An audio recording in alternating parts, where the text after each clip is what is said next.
Unya misugilon si Jesus kanilag laing sambingay ang paghari sa Dios na hisama sa usa ka tawo nga nagpugas og maayong binhi didto sa iyang uma.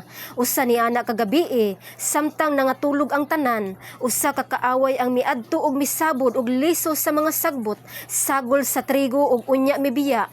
Sa nakatubo na ang mga tanom ug misugod na pagbuswak ang mga uhay, diha pa mailhi ang mga sagbot. Ang mga sulugoon sa tag-iya miduol kaniya og miingon, "Sir, maayo man unta ang binhi nga imong gipugas, apan diin man gikan ang mga sagbot." Siya mitubag, usa ka kaaway ang naghimo niini. Sila nangutana kaniya, "Gusto ka bang mangadto kami og pangibton namo ang mga sagbot?" Siya mitubag, "Ayaw, kaysa inyo unyang pag-ibot sa mga sagbot, basig maapil og kaibot ang trigo.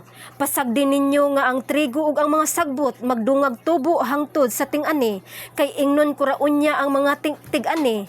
Ibtan ninyo pag-una ang mga sagbot, bugkusa kini ug ilabay ngadto sa kalayo, apan tiguma ang trigo ug hipusa didto sa akong kamalig."